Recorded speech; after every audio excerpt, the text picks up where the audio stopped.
পশ্চিমবঙ্গের দক্ষিণ দিনাজপুর জেলায় অবস্থিত একটি ছোট্ট নিস্তব্ধ গ্রাম পোড়াবাগদোল। এই গ্রামে মানুষ বেশি নয়, তবুও তাদের মুখে থাকে শান্তির হাসি।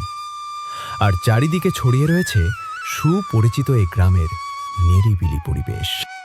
এই পোড়াবাগদোল গ্রামে বাস করেন বিনোদ ও বীরবল। এই দুই ভাই একই গর্ভের সন্তান হলেও তাদের স্বভাব ছিল আকাশ পাতাল তফাৎ।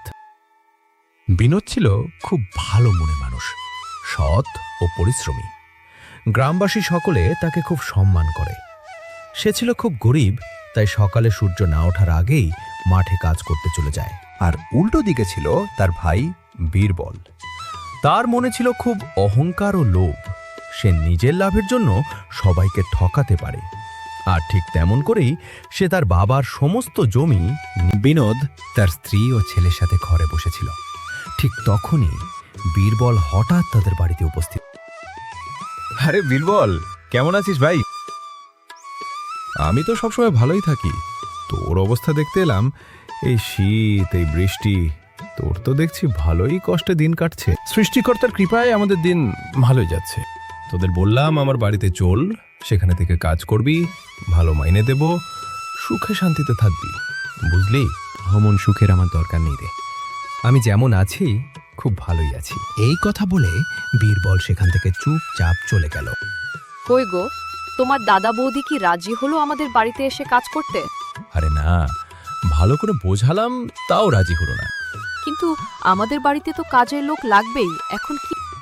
আরে না, আমাদের বাড়িতে তো কেউই কাজ করতে চাইছে না। সবাই বলছে আমি নাকি বিনোদকে ঠকিয়ে বাবার সব সম্পত্তি নিজের নামে লিখে নিয়েছি। আমি কিছু জানি না, আমার কাজের লোক লাগবেই। আমি পারছি না সংসারের সব কাজ একা করতে। আচ্ছা ঠিক আছে, আমি দেখছি কি করা যায়। কি গো বিনোদ, কোথায় যাচ্ছ? এই তো মাস্টার মশাই, কাজে যাচ্ছি। জমিতে কিছু কাজ বাকি আছে। আচ্ছা ঠিক আছে, যাও তাহলে। বিনোদটা খুব ভালো মনের মানুষ গো, কিন্তু ওর দাদাই ওকে ঠকিয়ে সব জমি নিজের নামে করে নিয়েছে। তা তুমি ঠিকই বলেছ, বিনোদের মতো এই গ্রামে আর একটাও কেউ নেই। যাক, এবার ফসল ভালোই হয়েছে, বাজারে বিক্রি করতে পারলে ভালো দামই পাবো। কাল একবার মহাজনের কাছে গিয়ে দেখে আসতে হবে ফসলের দাম কেমন চলছে। আরে বিনোদ যে, কি মনে করে? এই তো ভাই, শীতের ফসলের দাম কেমন চলছে সেটাই খোঁজ খবর নিতে। শীতের ফসলের দাম এবার বেশ ভালো ভাই। তোর জমির সব ফসল আমাকেই দিস, ভালো দামই দিব। ঠিক আছে ভাই, তাহলে কালকে একবার গাড়ি নিয়ে আমার জমিতে চলে এসো, আর সব ফসল তুলে নিয়ে যেও। পরের দিন মহাজন গাড়ি নিয়ে বিনোদের জমিতে গেল এবং সেখান থেকে সমস্ত ফসল তুলে নিয়ে এলো। বিনোদ ফসল বিক্রি করে বেশ ভালোই টাকা উপার্জন করল। এরপর কেটে গেল অনেক দিন। ধীরে ধীরে বিনোদের দিন এখন আগের থেকে বেশ ভালোই কাটত। এমনি একদিন বিনোদ বাড়ির বারান্দায় দাঁড়িয়েছিল। সেখানে হঠাৎ বীরবল দৌড়ে এলো। কিরে, এভাবে ছুটে আসছিস কেন? কি হয়েছে? দাদা, আমার সব শেষ হয়ে গেছে। আমার আর কিছুই ঠিক রইল না। আমার বউ শয়তানি করে আমার সব সম্পত্তি নিজের নামে লিখে নিয়েছে, আর আমাকেও বাড়ি থেকে বের করে দিয়েছে। কি বলছিস তুই? আচ্ছা দেরি না করে জমিদারের বাড়িতে যাই, দেখি উনি কিছু করতে পারেন কিনা।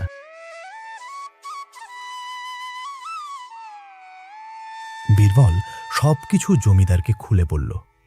জমিদার মশাই সবকিছু শুনে বললে, জানিস বীরবল, কর্মফল সবাইকে ভোগ করতে হয়। তুই যেমন তোর দাদাকে ঠকিয়ে সমস্ত জমি নিজের নামে লিখে নিয়েছিলি, আর আজ ঠিক সেই ঘটনাই তোর সাথেও ঘটেছে। তবুও দেখো, আজ তোর বিপদের সময় তোর ভাই তোর পাশে দাঁড়িয়েছে। হ্যাঁ, আপনি ঠিকই বলেছেন জমিদার মশাই, সবকিছু আমারই দোষ। আমার পূর্বের কর্মের ফলেই আজ আমার এই অবস্থা। দাদা, আমাকে ক্ষমা করে দিস। মানুষ সবকিছু মেনে নিলেই সব সমস্যার সমাধান হয়ে যায়, তবু কর্মের ফল কাউকে ছেড়ে কথা বলে না। আজ যেমন ঠিক বীরবলের সাথে হলো।